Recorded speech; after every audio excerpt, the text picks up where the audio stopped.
Puede ser. Bueno, es un tema que resolveré para el próximo vivo. Así todos vamos aprendiendo. Uno aprende sobre lo que uno va haciendo, efectivamente. Bueno, el primer ejercicio que les quiero pedir es, bueno, vamos a hablar de las emociones, entender el lugar de las emociones en la vida de cada uno. Nos han enseñado, como dije antes, que las emociones es algo que nosotros sentimos, pero que no tenemos que sentir. Básicamente estamos educados a que no tenemos que estar enojados, a que no tenemos que estar tristes, a que no tenemos que angustiarnos o que no tenemos que tener miedo, ¿no? ¿Y cómo nos enseñan eso? El lenguaje todo el tiempo dice esto, ¿no? Hay que poner el pecho a las balas, hay que al mal tiempo buena cara, los hombres no lloran, un clavo saca otro clavo. Es decir, en el lenguaje van a encontrar millones de frases que básicamente dicen no conecte con lo que sienten, seguir para adelante. Y esa educación que nos permite entender por qué cuando vamos a sentir rechazamos lo que sentimos. Es decir, si estamos tristes, no queremos estar tristes. Si estamos angustiados, nos parece mal. Tenemos un juicio sobre eso. Es decir, nos parece que estar enojados o estar tristes o estar angustiados está mal.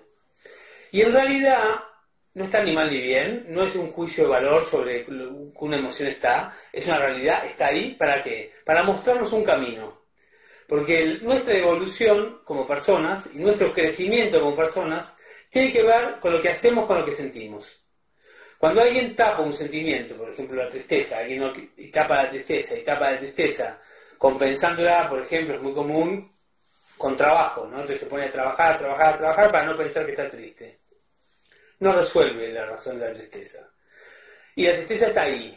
Y si se sostiene en el tiempo, queda inconsciente, se vuelca del cuerpo, nos enfermamos, nos sentimos peor, después nos enojamos, porque la tristeza tiene esa doble vía, que por momentos genera su energía hacia adentro y por momentos su energía hacia afuera, así que la volcamos con irritabilidad.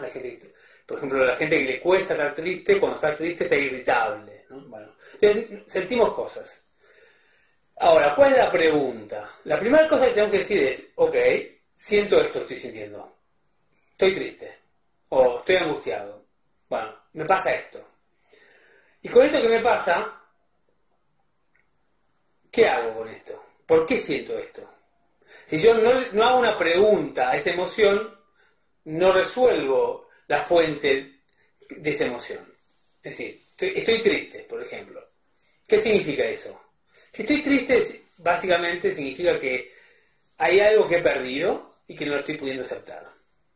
A veces eso que uno pierde puede ser una cosa concreta, una cosa bien,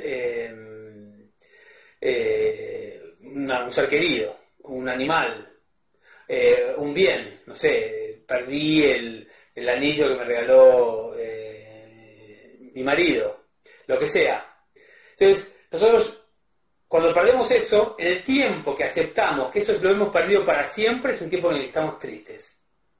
A veces perdemos, es una idea, por ejemplo, la idea de la juventud, ¿no? Cumplimos 40 y ya sentimos que ya no somos jóvenes. Bueno, la idea de que ya no somos jóvenes hay que dejarla ir porque no va a volver la juventud, ¿no? Uno cumple una edad y la juventud no vuelve. Y así, entonces nos pasa todo el tiempo con el cuerpo, ¿no? Ya no tenemos el cuerpo de determinada edad. Para aquellos que no están entre los 20 y los 30, que es el apogeo de la fortaleza física, bueno, después uno va asumiendo que ese cuerpo ideal que uno tenía ya nunca más va a volver a ser igual. Mientras uno está tratando eso, está triste. Entonces cuando nosotros tapamos la tristeza, ¿qué tapamos? Tapamos la posibilidad de entender que tenemos que aceptar, que hay algo que nunca más va a volver a ser igual. Si tiene que ver, por ejemplo, con un ser querido, ¿no? Se murió la abuela, bueno, ¿qué estamos tapando? Estamos tapando que nunca más vamos a poder hablar con la abuela, que nunca más nos va a esperar, ¿no? Con su arroz con leche, con su comida preferida, con sus ravioles, ya los ravioles de la abuela nunca más van a ser, la torta que ella hacía, nunca más va a ser. Ahí me dice, eso equivale a un duelo, me preguntan acá. Bueno, el duelo en realidad es un tiempo, es el tiempo, se dice duelo, el tiempo que uno se toma, está haciendo el duelo, es el tiempo que uno se toma para aceptar efectivamente que eso se ha perdido, ¿no? Cuando uno tiene, por ejemplo, la mujer que uno ha estado enamorado, viene un día y te dice no te quiero más, y uno sigue enamorado y esa mujer se va, o con otro, o sin otro, o lo que sea, y deja de ser parte de tu vida.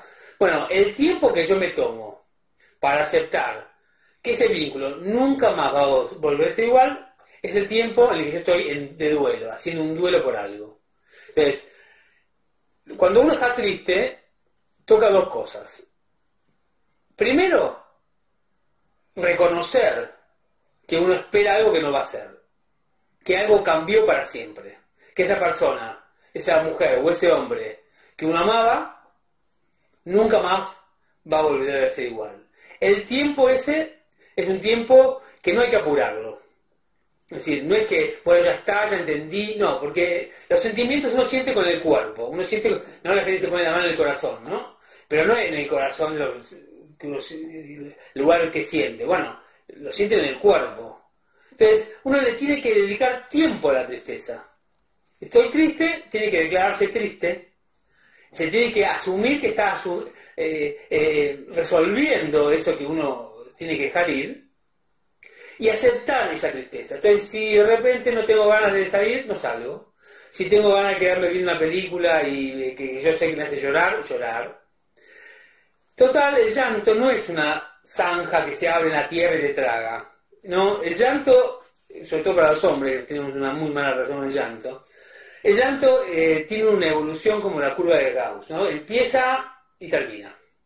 Es decir, ¿qué es lo esperable? Que empiece el llanto, y empieza a llorar, tiene el pico y las lágrimas, el espasmo, me calmo y pasó.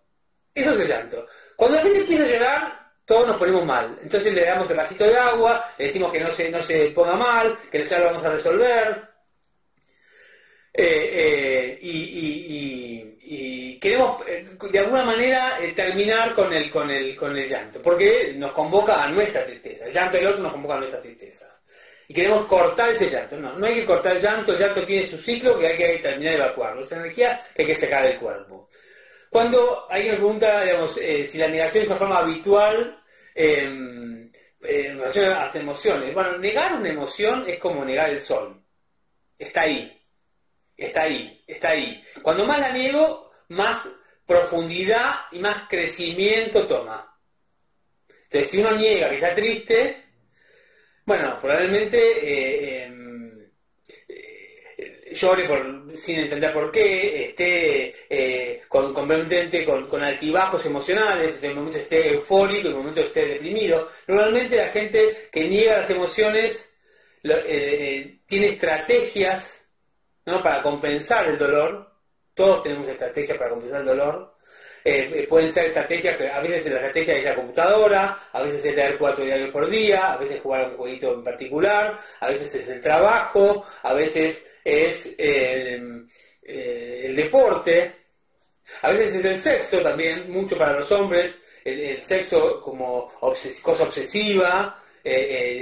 Funciona como un compensador de dolor, porque mientras buscamos la satisfacción sexual y eso que nos resulta agradable, no estamos pensando en aquello que nos resulta desagradable, porque no lo queremos enfrentar, básicamente. Entonces, hola Elizabeth, acá me está saludando.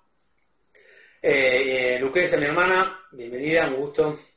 Bueno, entonces, como decía, mientras nosotros estamos tratando de entender de qué se trata esa emoción, como estamos mal habituados a sostener lo que sentimos, es decir, aceptar eso es sostenerlo, y no significa entrar en un pozo depresivo, significa reconocer que uno está triste y darle lugar a esa tristeza para que se despliegue hasta que se agote, porque eso es lo interesante, cuando uno reconoce una emoción y la puede sostener en el cuerpo, reconocerla en el cuerpo y sostenerla, hay un punto donde empieza a ceder. Hay un punto donde dice, bueno, ok, ya está. Ok, ya entendí. Hay algo que se cerró ahí. Hay algo que de golpe, sí, entendí. Ya está. Se cerró un ciclo. Es el ciclo de aceptar que algo se terminó, ¿no? Yo recién estaba hablando de la tristeza, que es, acá Mateos me saluda en Miramar, abrazo para Mateo. Bueno, es entender justamente que no nos vamos, no hay ninguna emoción que te vaya a secuestrar. No hay que tenerle miedo a las emociones. Las emociones te secuestran cuando vos no las reconoces, pero mientras vos puedas reconocer lo que sentís, la emoción va a tener su ciclo, va a empezar y va a terminar. Cualquiera sea. Yo hablaba recién de la tristeza, la pregunta de la tristeza es ¿qué no estoy aceptando que perdí para siempre? ¿No? Entonces, si estoy triste, hay algo, una idea o algo concreto que he perdido para siempre. El tiempo que estoy triste es el tiempo que me tomo para aceptar que eso se ha perdido. Pensemos en otras emociones. Por ejemplo, el enojo, ¿no? La pandemia, estamos enojados con la pandemia. Básicamente, la pandemia nos ha cambiado la vida a todos. Y si bien nos ha posibilitado una cantidad de cosas, por ejemplo, yo que estoy ahora haciendo un vivo que nunca lo hubiera pensado, me lo posibilita como idea la pandemia.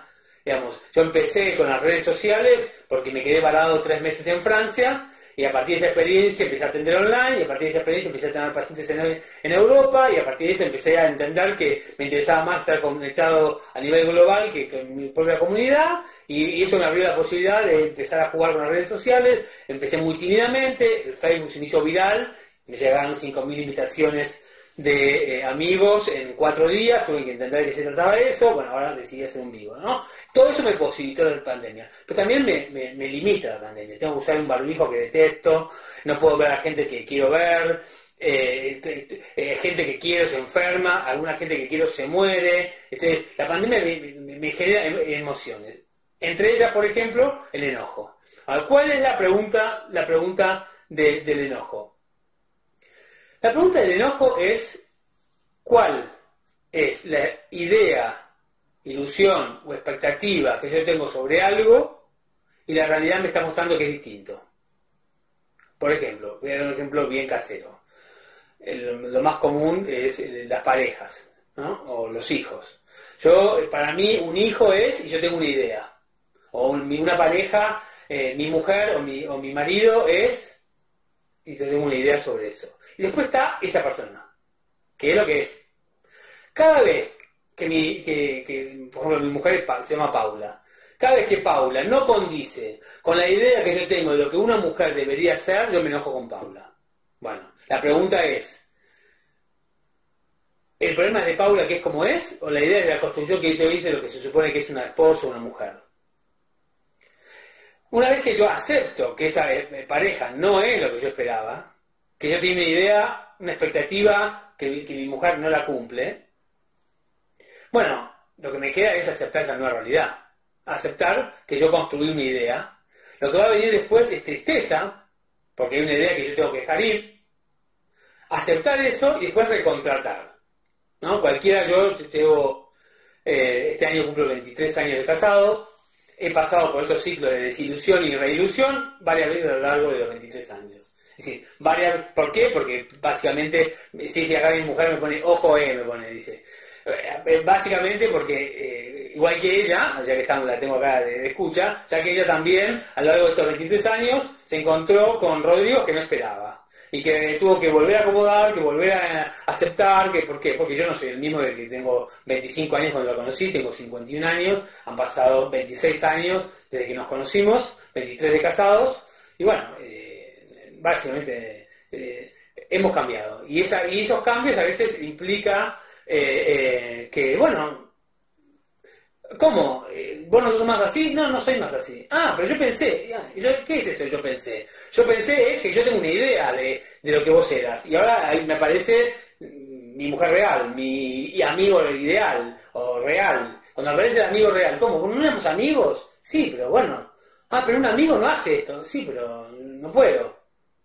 Ah, entonces no sos mi amigo. No, soy tu amigo, pero soy tu amigo de estas características. Así que uno vuelve a recontratar. ¿Y por qué vuelve a recontratar?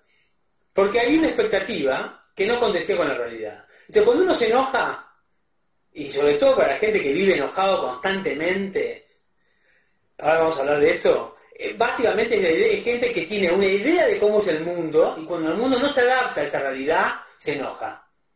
Entonces viven enojados. Bueno, le doy la bienvenida a Lynn, que es una buena amiga. Entonces viven enojados. ¿Por qué? Porque, básicamente, porque claro, obviamente el mundo no funciona como uno lo espera. El mundo es multivariable. Uno encuentra en el mundo muchísimas formas distintas de realidades que no coinciden con lo que nosotros esperamos. Si cada vez que la realidad no coincide con lo que nosotros esperábamos, nos enojamos. Yo tengo un ejemplo siempre muy clásico, que es el tránsito, ¿no? Yo era un enojoso en el tránsito. Siempre lo cuento porque tuve que hacer toda una experiencia con el tránsito. Aceptar que no vivo en Berlín, no vivo en Tokio, no vivo en Washington, no vivo en Oakland. ¿Dónde vivo? En Buenos Aires. En Buenos Aires el tránsito es un caos. Hay un 30% de gente que no sabe ni cómo se entra en una rotonda, hay un 30% de gente que sabe cómo se entra en una rotonda y no le importa nada, y un 40% de gente que trata de hacer lo mejor posible. Bueno, yo salgo a la calle asumiendo la realidad de que la gente, probablemente el 60% del tránsito no maneje como corresponda, y que eso me enoje. Y sí, me va a enojar porque la realidad me está mostrando que mi idea ideal de cómo hay que manejar y respetar al otro, y respetar el tránsito y las reglas en Argentina, en Buenos Aires, no se mantienen, no se cumplen. Bueno, yo puedo elegir cada vez que me subo al auto enojarme o aceptar esa realidad. Entonces la pregunta del enojo es ¿cuál es la expectativa que estoy teniendo que no condice con la realidad?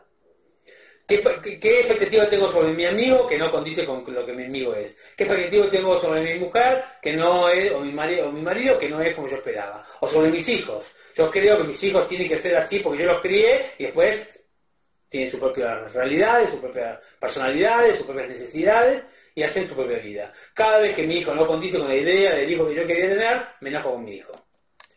¿Cuál es la pregunta, por ejemplo, de la angustia? ¿No? La angustia es una emoción que también tiene una pregunta. La angustia es una emoción que lo que nos está diciendo cuando sentimos angustia, que normalmente la sentimos muy claramente en el cuerpo, es la emoción que más fácilmente podemos ubicar en el cuerpo. La gente cuando está angustiada la siente en la boca del estómago o en la garganta. Se le cierra la garganta o la boca del estómago. Básicamente, ¿por qué? Porque ahí hay centros nerviosos, centros linfáticos, tanto en la boca del estómago, que está el plexo solar, como acá que está la tiroides. Entonces son los lugares donde más se siente. ¿Por qué? Porque la angustia uno la siente cuando, básicamente cuando uno no puede explicar lo que le está pasando. La angustia es energía libre. ¿Energía libre de qué? De palabra. Cuando nosotros podemos explicar lo que nos pasa y lo le podemos linkear a una palabra, nos tranquilizamos. Es muy común, sobre todo las mujeres, pero que van angustiadas, se encuentran con una amiga, charlan media hora y se tranquilizan. ¿Por qué? Porque lo pudieron poner en palabras. Cuando lo ponen en palabras, automáticamente, ¿qué pasa? Me tranquilizo. Entonces, cada vez que alguien se angustia, es que lo que está sucediendo es que está percibiendo con el cuerpo, con la intuición, con el hemisferio derecho del cerebro, que algo no está bien, pero todavía no lo pudo explicar. Todavía no lo puedo explicar. ¿Por qué?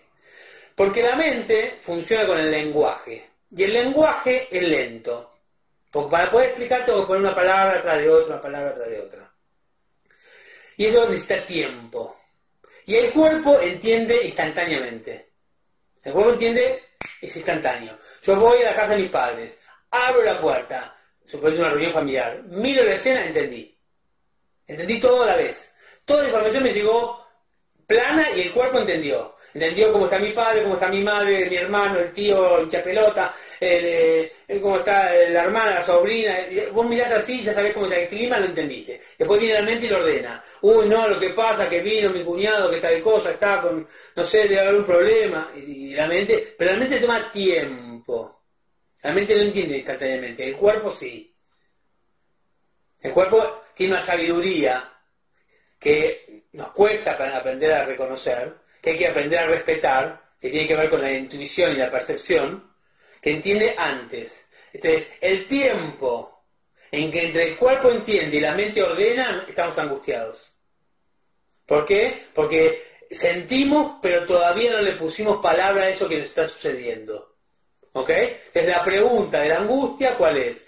¿Qué es lo que está sucediendo que no estoy pudiendo explicar? Que no estoy pudiendo poner en palabras, que no estoy pudiendo entender. ¿Ok? Bueno, ¿qué otra emoción? El miedo. El miedo es la emoción que más escurridiza. ¿Por qué? Porque es la más natural de todas las emociones. Es decir, el miedo es una emoción que nosotros tenemos para poder sobrevivir. Es una emoción que la función del miedo es protegernos de los riesgos. Entonces, cuando tenemos miedo es que percibimos que hay algo peligroso para nosotros.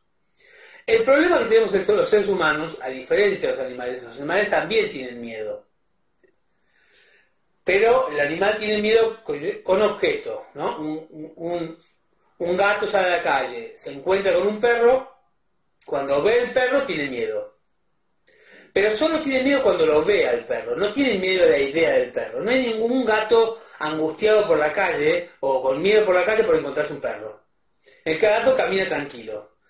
Cuando se encuentra con el perro, ahí recién, ¿no? Se hace como los gatos, los pelos se le paran y ahí tiene miedo. Ahora, el ser humano, no. Nosotros tenemos más miedo a la idea del perro que nos va a morder, a la idea del ladrón, a la idea de perder el trabajo, a la idea de que nuestra pareja nos deje, a la idea de chocar con el auto, a la idea de que le pase algo a nuestro hijo, mucho más miedos mentales que miedos reales. Sería la proporción, si tuviera que decirlo, de un 95 contra un 5%. Entonces, la primera cosa que pasa con el miedo es eso, es que está al servicio nuestro y tenemos que preguntarnos, ¿qué es lo que tenemos que enfrentar? La otra cosa con el miedo es que el miedo cuando tenemos miedo, nadie resuelve el miedo pensando sobre él. ¿Qué quiero decir con esto? Por ejemplo, tengo miedo a manejar y no saco el registro. Nadie resuelve el miedo pensando cómo manejar, aprendiéndose todas las reglas de tránsito, que te expliquen 200 veces cómo funciona un auto. No. ¿Cuándo se resuelve el miedo a manejar? Cuando me subo al auto y manejo. Es la acción lo que vence al miedo.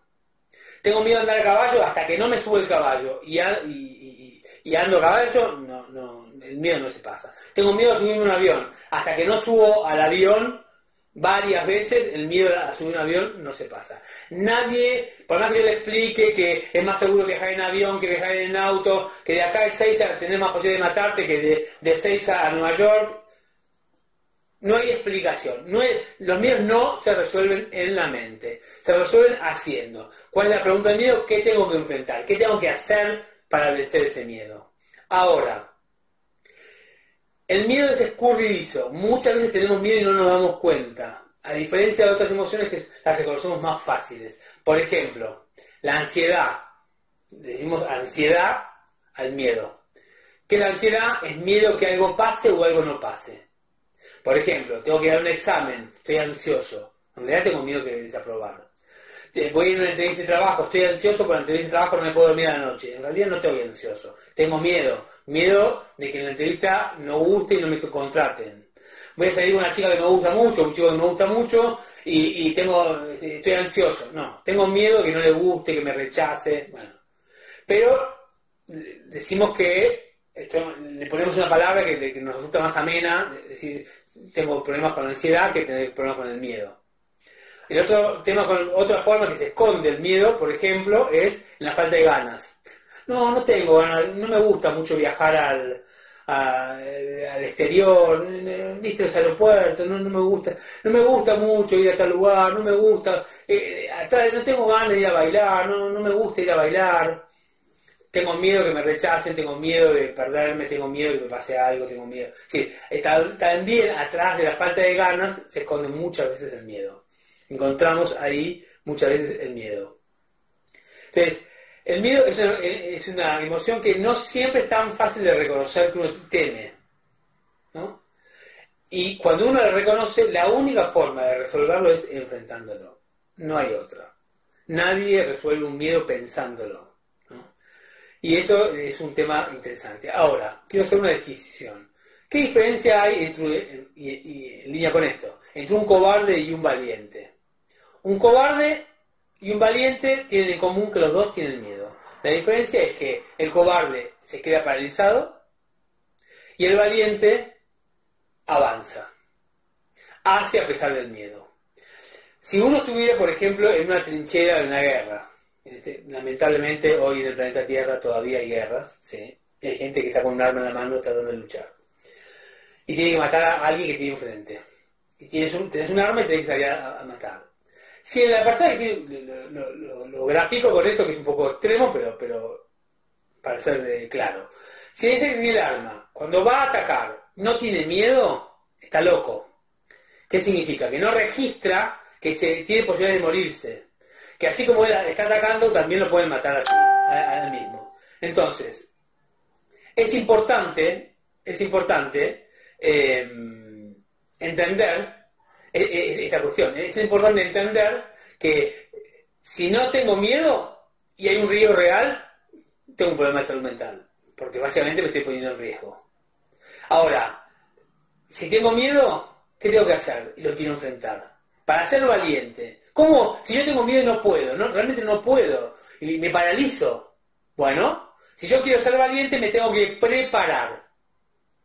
Para eso, ¿qué tengo que hacer? ¿Qué significa? Si tengo miedo a manejar, tengo que prepararme a manejar, tengo que subirme al auto con alguien, tengo que subirme varias veces, empezar a practicar los cambios con el auto parado, mover primero y parar, mover primero y parar, mover primero y parar, hasta que pueda arrancar y pasar a la segunda. Es decir, tengo que leer las normas, lo tengo que hacer en un lugar que sé que no hay ningún auto y yo puedo mover el auto sin ningún riesgo. Es decir, me tengo que preparar para enfrentar eso, ¿no? Lo mismo, tengo miedo de hablar con papá, o tengo miedo de hablar con mi hijo, ¿no? Hay algo de mi hijo que yo observo, que no me gusta, y tengo que enfrentarlo, y tengo que decírselo, y sé que se va a enojar, me da miedo hablar con mi hijo. Bueno, entonces me tengo que preparar antes de ir a hablar. ¿Qué es prepararte? Voy a pensar, bueno, a ver, ¿qué le quiero decir? ¿Cómo se lo voy a decir? ¿En qué lugar se lo voy a decir? ¿En qué momento se lo voy a decir?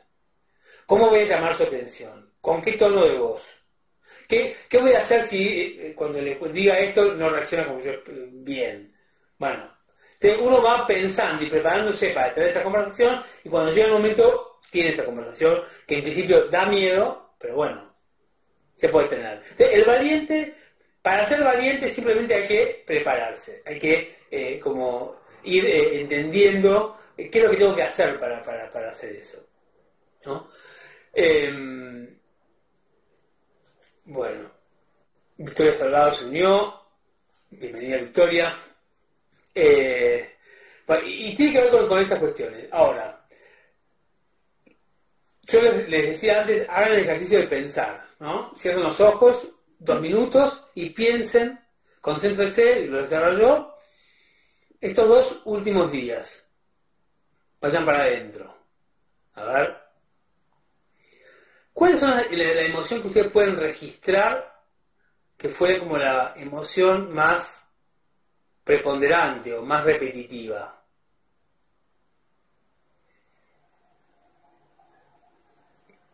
Piénsenlo. ¿Cuál fue la emoción que ustedes sienten que las últimas 48 horas o la última semana ha sido la más constante? ¿No? Muchas veces cuando doy charlas en grupos, les hago levantar la mano, les pido, bueno, levante la mano quien esta semana se sintió angustiado. Bueno, a ver, ¿te sentiste angustiado? ¿Quién tuvo miedo? ¿Quién registra haber tenido miedo esta semana? ¿O quién se enojó? ¿O quién estuvo angustiado? ¿No? Y ahora trata de entender esa emoción, recordarla. ¿De qué se trató? ¿No? Acá alguien me pone angustia. Bueno, si el registro que alguien tiene es la angustia, alguien me pone miedo y angustia. Bueno, vamos ahí. Angustia. Ok, miedo. ¿No? Bueno, lo que está apareciendo es miedo y angustia como las principales emociones. Si lo que tienen es angustia y está en el cuerpo, lo que significa que hay algo que no están pudiendo poner en palabras. Hay algo que no están pudiendo entender. Entonces, eso que los angustia, les recomiendo que lo hablen con otro. Obviamente un terapeuta sería lo ideal. Si no es un terapeuta, ahí me pone el miedo a la muerte inminente. Bueno, ese es un mega tema. Que yo el tema de la muerte lo quiero tocar en profundidad, no hoy, pero el próximo vivo vamos a hablar de la muerte, porque es uno de los temas que está hoy dando vueltas, ¿no? ¿Qué pasa con la muerte? El miedo a la muerte, ¿no? Es el miedo más natural, inclusive a la muerte de uno y a la muerte de los seres queridos, ¿no? La muerte de los hijos. Bueno, volviendo a la angustia es la emoción. Si siento angustia, vayan al cuerpo. A ver, yo a todos mis pacientes y a todas las personas que conozco que puedo charlar sobre las emociones, lo que les digo es, usen los aliados que tienen. Hay aliados, siempre hay aliados. Un aliado que ustedes tienen es la respiración. La respiración está muy vinculada a las emociones. Cómo respiramos tiene mucho que ver a cómo sentimos. Porque cómo respiramos también nos genera emociones. Ahora voy a explicar un poco eso. Entonces, cada uno hace su camino. Algunos hacen meditación, ejercicio de respiración, yoga, lo que necesiten. O a veces de rezar el rosario, ¿no? O repetir mantras, lo que sea. Pero toda cosa que ordene la respiración los va a ayudar. Entonces, si están angustiados, lo que pueden hacer es parar, cerrar los ojos, poner la mano en la parte del cuerpo donde sientan la angustia. Si es en la panza, o es acá, ¿en dónde? Generalmente o es en la garganta o es en la panza. Y empezar a respirar profundo y despacio y ir a sentir la angustia en el cuerpo. E ir a enfrentar esa angustia, ir a sentirla. Normalmente lo que van a hacer es van a tener espasmos, ¿no? Porque cuando uno empieza a respirar profundo y siente la angustia, la respiración se entrecorta, van ahí y se quedan respirando conectados con esa angustia, ¿no? Ustedes sienten la angustia, la sienten en el cuerpo, empiezan a respirar profundo, cierran los ojos, conectan con ese dolor, porque el cuerpo duele cuando uno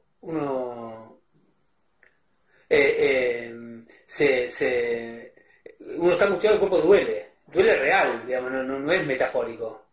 Entonces, y lo observan el dolor de la angustia sin juzgarlo, sin rechazarlo y sin desear que eso cambie. Simplemente se quedan ahí, respirándolo, y van a ver que muy sutilmente algo va a cambiar, algo se va a mover. Del dolor es una puntada, se vuelve más difuso. Es más, en la boca del estómago se baja o se pone menos claro. Y muchas veces te baja una idea, te baja una imagen, te baja con claridad algo. Algo que te da la punta donde empezar a tirar y explicar qué es eso que te angustió. Te angustió porque escuchaste algo que te angustió, o viste algo que te angustió y no lo llegaste a procesar. Entonces, en el caso de la angustia, tienen que ir al cuerpo. El cuerpo es un gran sabio, es un gran reservorio de todo lo que nosotros sentimos a lo largo de nuestra historia.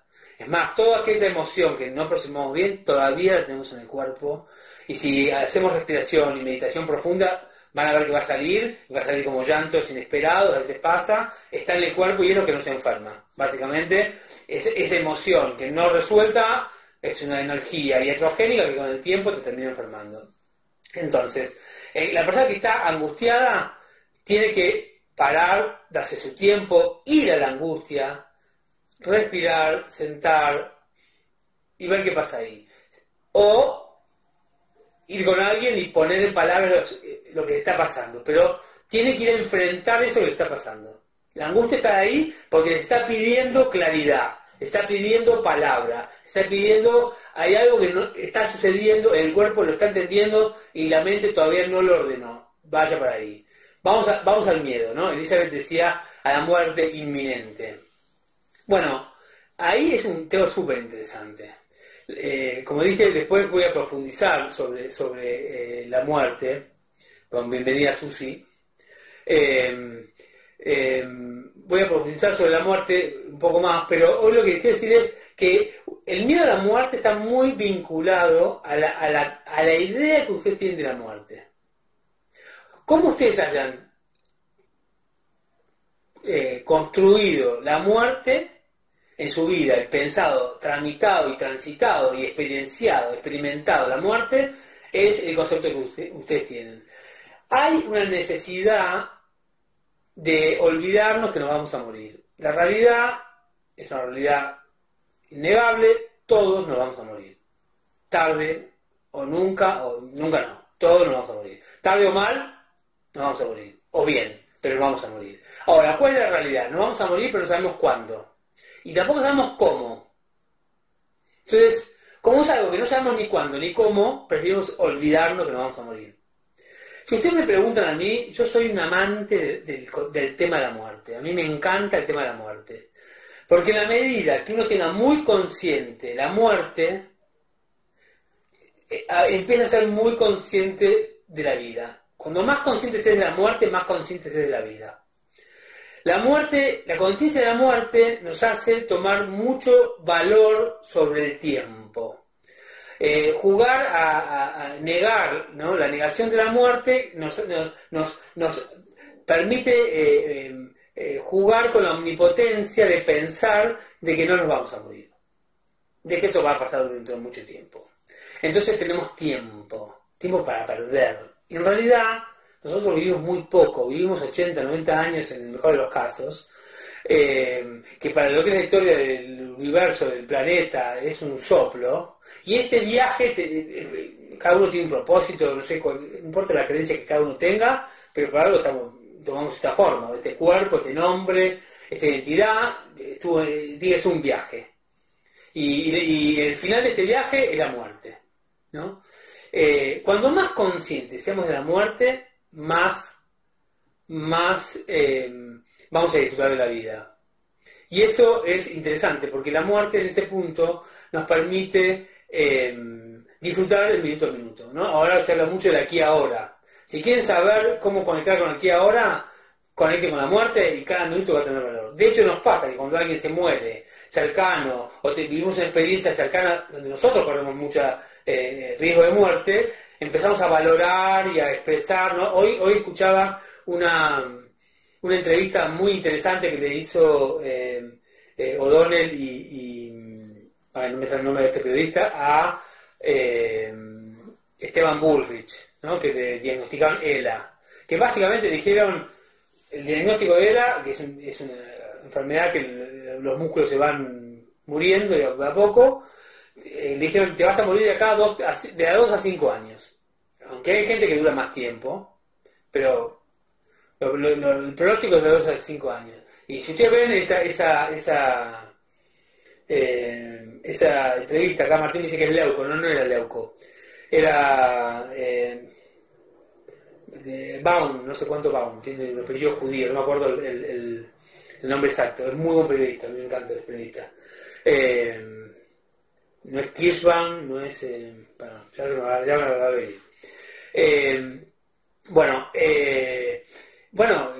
Justamente Esteban Bullrich decía que él está agradecido de Lela porque Tenenbaum, ahí está, me sonaba el Baum, Tenenbaum. Gracias, Jaye y Mateo. Sí. Y María Donnell, acá me sopla, mi mujer me sopla. Bueno, es muy interesante esta entrevista porque él es muy claro como la realidad de la muerte, casi con un cronómetro, le hace revisar su relación con la vida y disfrutar de cada momento, y de cada instancia, y de cada compromiso, y no perder el tiempo. Y eso uno lo logra cuando acepta que nos vamos a morir. Entonces, el miedo a la muerte es como tener miedo al sol. Igual te va a tocar. Es imposible. Ni aunque camines por la sombra, en algún momento el sol te va a dar. Entonces, la muerte... Y entonces uno se pregunta, bueno, me voy a morir. La pregunta filosófica y metafísica es, ¿quién se va a morir? ¿O qué se va a morir de mí? ¿No? Lo que a mí me sale decir es, básicamente lo que se va a morir es un cuerpo, y sobre todo un ego, ¿no? Se va a morir Rodrigo Gómez Isa, y este cuerpo se va a morir, y esta forma, ¿no? Yo creo en la física, la verdad, y la física dice que la energía no se pierde, se transforma. Con lo cual, el cuerpo es masa, es una masa energética que está vibrando, son varios cuerpos, el cuerpo emocional, el cuerpo mental, el cuerpo físico, son energías que vibran y que el día que me muera van a mutar a otra cosa. ¿A qué? No tengo ni idea. Nadie ha vuelto de la muerte, pero básicamente lo que uno teme es que esta manera de este ego y esta idea que uno tiene de sí mismo se muere y va a mutar, va a cambiar. Bueno, ¿en qué no sabemos? Y esa incertidumbre es lo que nos da miedo, porque nos da miedo en general todo aquello que no podemos controlar. Entonces, confiar en aquello que no podemos controlar requiere de un nivel de conciencia muy alto. Que aunque uno lo trabaje, cuando llega el momento, como dice un amigo de mi padre, que me gusta muy, una cosa es hablar de la muerte, y otra cosa es morir, y el refrán, y él decía, a mí no me preocupa la muerte, me preocupa el morimiento, ¿no? El proceso de morir, el dolor, ¿no? El dolor. Bueno, ese es otro tema súper interesante en relación a las emociones, ¿no? En relación con el dolor. Porque emoción, es interesante, la palabra moción viene de movimiento. La emoción es movimiento. Si sentimos es que estamos en movimiento, es que hay algo que nos está pidiendo movernos. Estamos angustiados, movete, entendé lo que tenés que pasar y entendelo. ¿Tenemos miedo? Bueno, tenés que enfrentar, salir a la calle. Sí, hay pandemia, pero tenés que salir a la calle. Tenés que enfrentar a tu pareja y decirle lo que pensás. Porque si no, la pareja no crece. Si no decís lo que pensás, no crece. Entonces, tenés miedo de eso, tenés que enfrentarlo. Entonces, la emoción es movimiento. Y el movimiento que nos enriquece. Entonces, de alguna manera, la emoción es algo que, como dirían los adolescentes que juegan a la Play, ¿viste? Que están buscando la puerta para pasar al siguiente nivel. Bueno, la emoción es aquello que nos permite pasar al siguiente nivel. Cuando nosotros enfrentamos una emoción y trabajamos en el aprendizaje que esa emoción nos trae, algo cambia para siempre. Algo lo entendemos para siempre. Es decir, y lo que pasa, normalmente aquellos aprendizajes, el universo te los trae como aprendizajes, como escenas, nos pasan escenas en las que estamos envueltos y tenemos que entender de qué se trata. Y ahora cuando uno lo aprende, lo incorpora, el aprendizaje es una energía que se incorpora, y que uno, desde el propio aprendizaje, transforma el mundo. Es decir, es una energía que al ser incorporado, ya no es el universo que te la trae, sino vos que podés influir sobre el universo. Pero para eso, vos tenés que incorporar esa energía. Entonces, el aprendizaje es una energía que hay que aprender a incorporar. Entonces, es interesante. Bienvenido Darío y bienvenido Diego. Es un aprendizaje que es necesario incorporar. Entonces, en la medida que nosotros rechazamos el dolor entendido como emoción, rechazamos el aprendizaje y estamos siempre repitiendo lo mismo, ¿no? Freud decía, lo que no se resuelve se repite. Los budistas dicen una frase que a mí me gusta mucho, que yo la posteé, que es, si quieres aprender, persevera en el error. Es decir, vas a volver a pasar de ahí, vas a volver a pasar por ahí, vas a volver a pasar por ahí hasta que incorpores el aprendizaje. Porque si te toca aprender algo, necesariamente eso va a estar repitiéndose como escena y como escena, ¿no? Y uno puede ir a la historia de uno y encontrarse como determinadas escenas se han repetido a lo largo de la historia. Tal vez no se han repetido igual, a veces se repiten de diferente manera. Y esas diferentes maneras tienen que ver con el grado de aprendizaje que yo fui teniendo, el grado de conciencia que yo fui teniendo sobre eso que yo estoy trabajando, ¿no? Bueno, entonces, básicamente las emociones están ahí para ayudarnos. Entonces, agradezcamos lo que sentimos. Siento algo, buenísimo, una oportunidad de crecimiento. Ese es el switch que hay que hacer mental. Es decir, a la mente hay que marearla, porque la mente trabaja todo el tiempo. Entonces, siento algo incómodo. Ay, ¿qué es eso que siento incómodo? Uy, ¿por qué me dio miedo? ¿Por qué me dio vergüenza? ¿Por qué me sentí incómodo? ¿Por qué me enojé? ¿Qué dijo que me hizo enojar? Hay algo ahí para mí. Y esa es la gran oportunidad. Cuando uno puede hacer el clic, de entender que todo lo que siento está trabajando a tu favor, uno se empieza a mover mucho más rápido. Y empieza a dejar ir. A mí me gusta mucho el dejar ir, ¿no? ¿Por qué? Porque uno, en general, por ejemplo, una de las cosas que tenemos mucho miedo es al cambio. Y cuando nosotros cambiamos, tenemos que dejar ir cosas. Un cambio implica que vamos a incorporar algo, pero algo lo tenemos que dejar ir. Y a veces eso que dejamos ir es muy identitario, nos ha acompañado mucho tiempo. Entonces creemos que dejar ir eso es como ya no sabemos quién somos.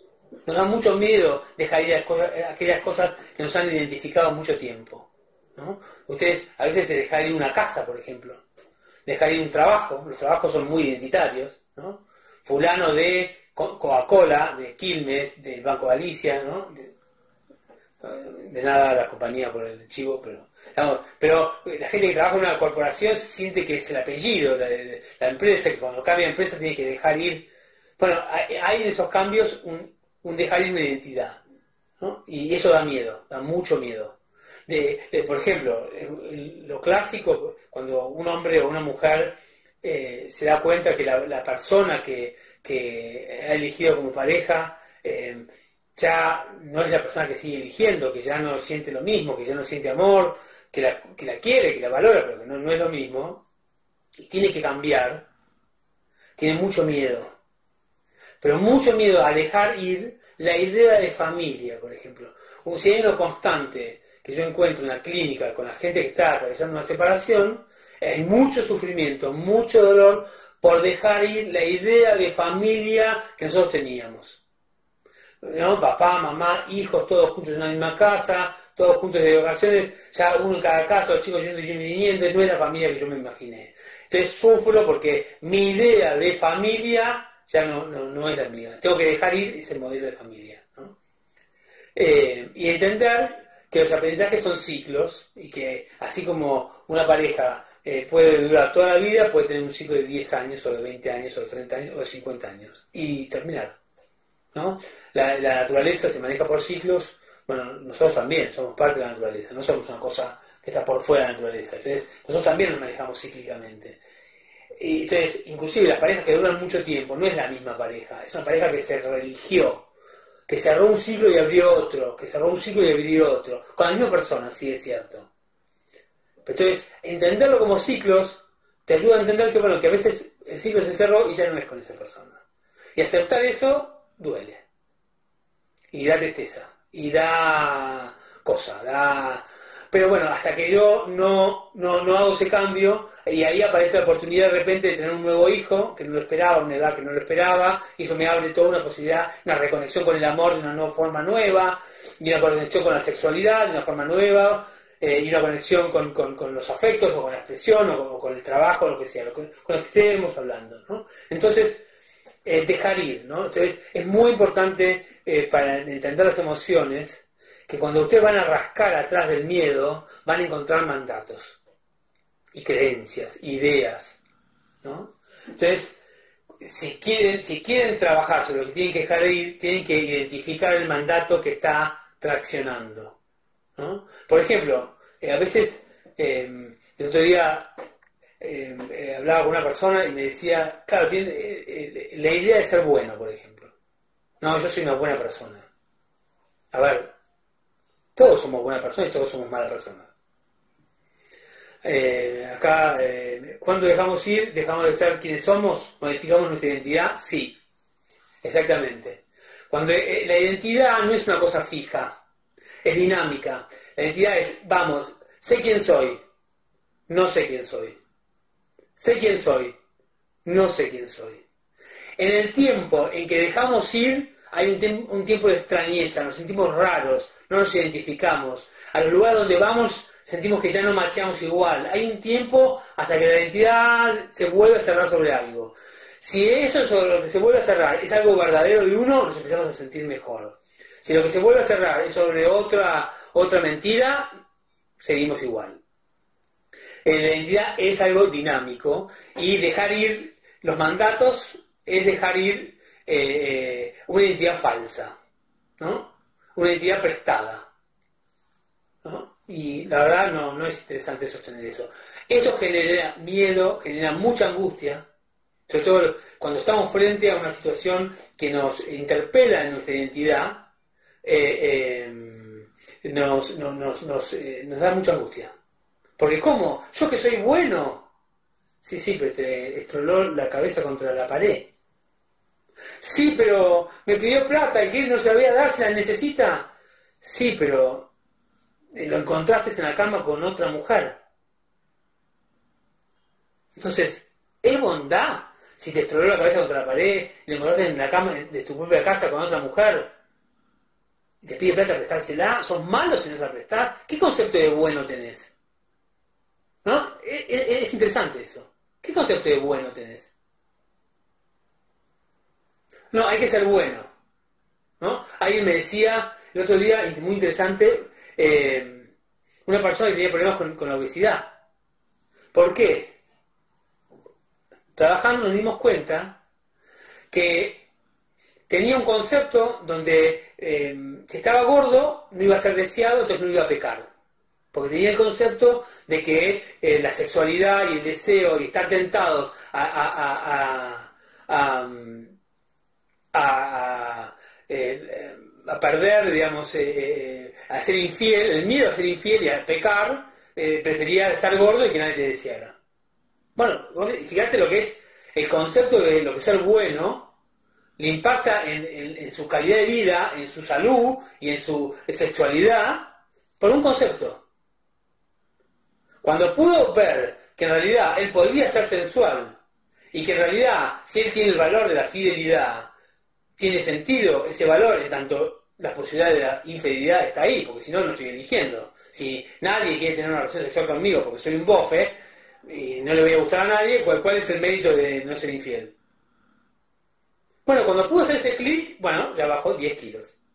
¿No? ¿Por qué? Porque dijo, esa identidad del bueno, eso no es ser bueno, eso es otra cosa. Pero da miedo. Da miedo de golpe decir, no soy tan bueno. Mirá, puedo ser hijo de puta. Tengo un hijo de puta dentro. Ok, lo reconozco. Lo acepto. Me incomoda. Es incómodo saber que puedo ser hijo de puta. Ok, que puedo ser malo. Ok. Bueno, ¿qué hago con ese? ¿Lo elijo? No lo elijo. Prefiero otros valores. Ok, pero sí que está. ¿No? Ese también, en relación a las emociones, es interesante porque las emociones nos muestran mucho lo que se llama, normalmente se escucha mucho, las luces y las sombras, ¿no? Todo lo que negamos desde el punto de vista de la emoción pasa a la sombra, ¿no? Acá atrás. Ahora, que esté acá atrás no significa que no opera. Opera desde el inconsciente. Opera desde el lugar que no lo estamos viendo. Pero opera. Entonces somos buenos. Pero en realidad tenemos un asesino serial adentro. Pero bueno, elijo no ser asesino. Pero ¿puedo matar a alguien? Sí, puedo matar a alguien. En el contexto adecuado, en la situación adecuada, puedo matar. Yo estoy seguro que puedo matar si siento que alguno de mis hijos está en riesgo concreto. Puedo matar. Sí. Y bueno, ¿eso me hace un asesino? No sé, pero puedo matar. Es una posibilidad para mí. Ok. Acepto que hay un asesino potencial que lo guardo para momentos de extremo riesgo y situaciones. Ok, perfecto, lo puedo entender. Entonces, tiene que ver con eso. Es decir, cuando uno empieza a aceptar las emociones, empieza a aceptar lo oscuro de uno. Lo que uno no quiere ver. Que uno puede ser egoísta. Que uno puede desear cosas que no se deben desear. Y ahí hay toda una oscuridad que es interesante ir a mirar. Que cuesta. Que no es fácil. Que produce muchas emociones incómodas. Y esa es otra palabra que a mí me gusta mucho, ¿no? La palabra comodidad e incomodidad. Toda evolución es en la incomodidad. La gente que busca la comodidad no crece. No crece básicamente porque en la comodidad no hay desafío y en la comodidad no hay crecimiento. Entonces, si ustedes quieren crecer, tienen que incomodarse. No hay otra. Entonces la pregunta sería, ¿pero qué? ¿Entonces tengo que sufrir, pasarla mal y estar todo el tiempo angustiado para estar vivo? No, para nada. Pero estar vivo implica que vas a sentir. Entonces cuando vos sentís, vas ahí a conectar con eso que estás sintiendo, a reconocer que eso está ahí para vos. Que lo niegues no lo hace desaparecer. Es más, lo resolvés más pronto, más tranquilo, volvés a la calma. ¿Se puede vivir sin dolor? ¿Se puede vivir sin sufrir? Esa es una buena pregunta. Acá Carolina Fleseriu me saluda, una amiga de muchos años. Sí, se puede vivir sin sufrir, se puede vivir sin dolor. Ahora, requiere un nivel de conciencia extremo. Uno podría decir Jesús, vamos a ver el ejemplo de Jesús. Jesús estaba crucificado, le habían clavado en las muñecas y en los pies clavos, lo habían el cuerpo, la espalda con pedazos de carne colgando de latigazos, una corona de espinas, un lanzazo en el costado, muriéndose, y dice, perdónanos Señor, no saben lo que hacen. Es decir, estaba empáticamente sintiendo lo que la gente que estaba ahí, la ignorancia de la gente que tenía enfrente. Es decir, que su dolor físico extremo lo había podido trascender. Buda, que estuvo sentado horas y horas y horas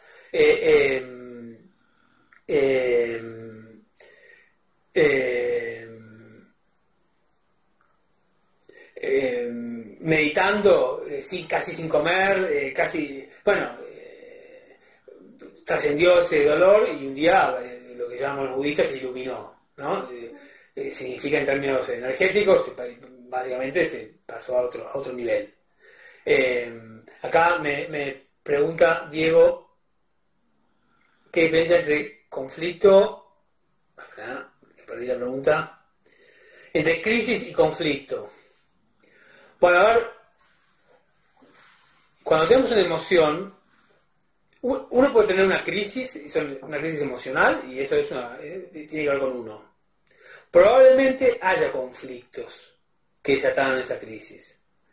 No necesariamente ese conflicto produzca una crisis. Un conflicto que es una diferencia de intereses o de opiniones. ¿No? No tiene una diferencia de opiniones y hay un conflicto. ¿Qué significa? Yo quiero una cosa, vos querés otra. La crisis es cuando no sé cómo resolver eso y ese conflicto me desborda emocionalmente. Entonces empiezo a llorar en cualquier lugar, o a enojarme,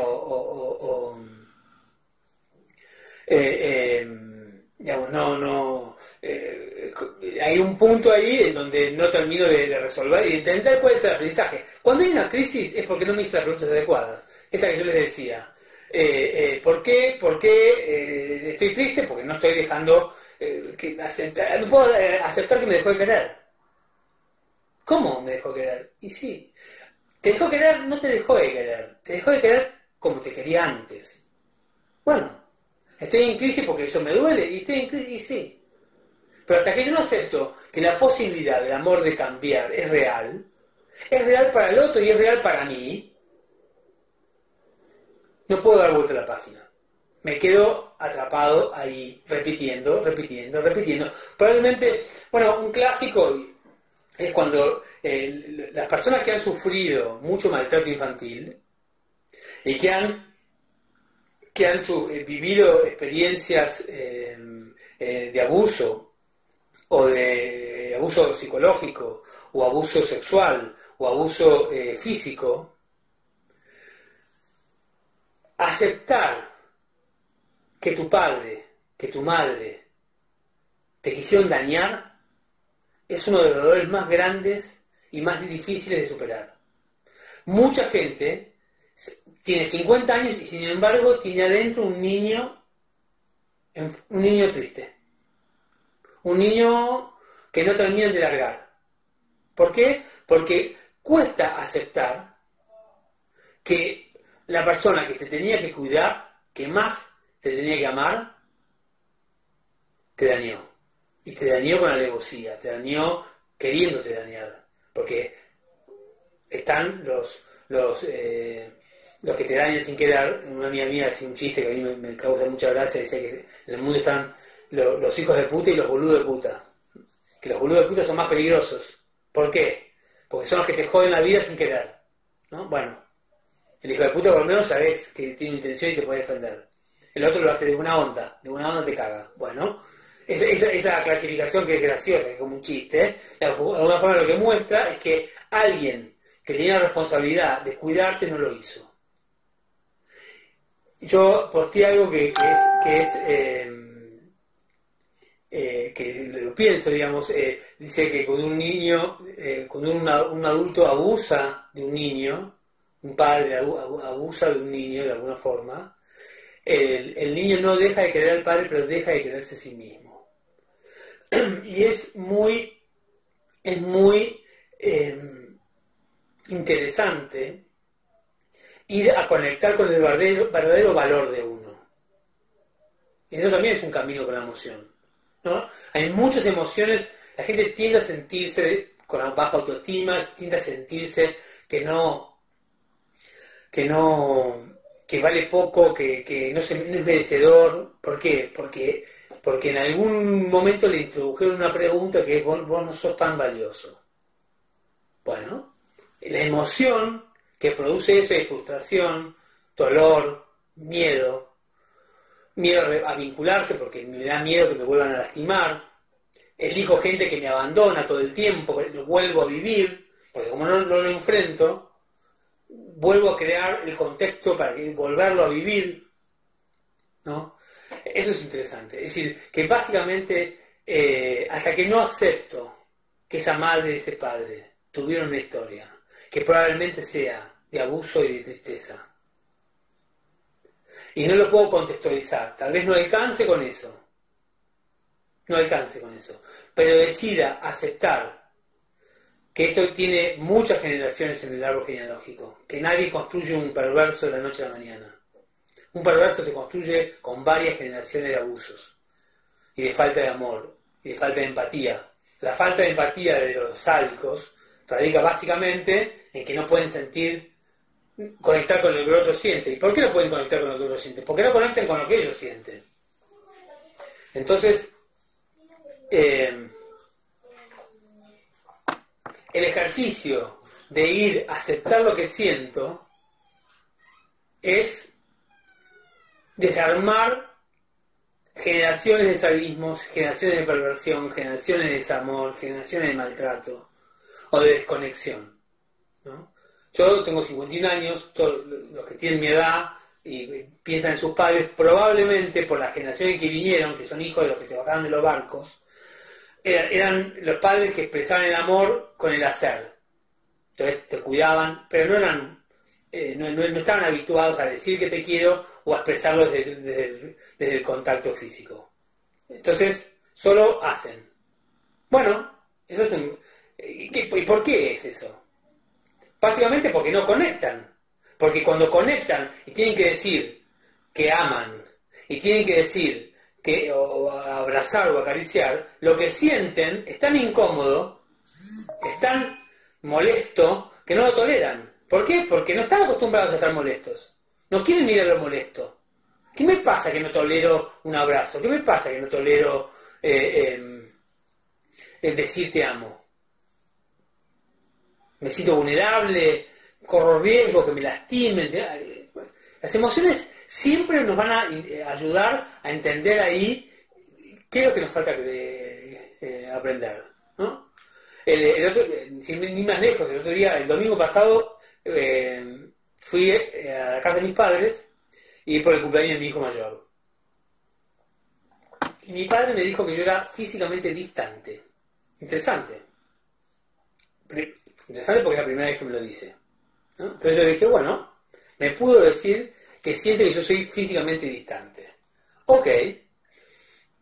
¿Yo soy físicamente distante? Sí, soy físicamente distante. No soy un osito cariñoso que toca a todo el mundo. No, la verdad que no. No es mi estilo.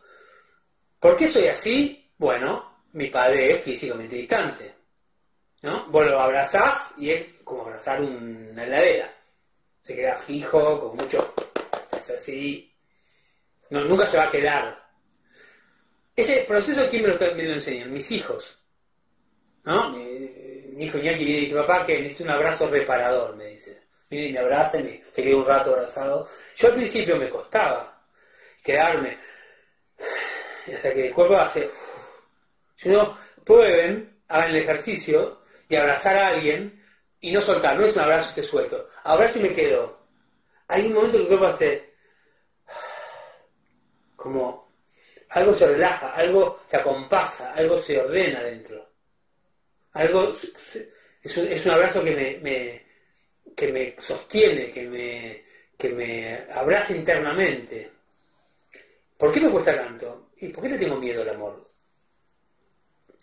Cuando uno conoce el amor, conoce el miedo. Por eso cuando uno tiene un hijo, conoce el amor en una dimensión que uno nunca había vivido y por primera vez conoce el miedo en una dimensión que uno nunca había vivido. Porque lo contrario del amor no es el odio, lo contrario del amor es el miedo. El odio y el amor son es la misma emoción con dos cargas distintas, negativa o positiva.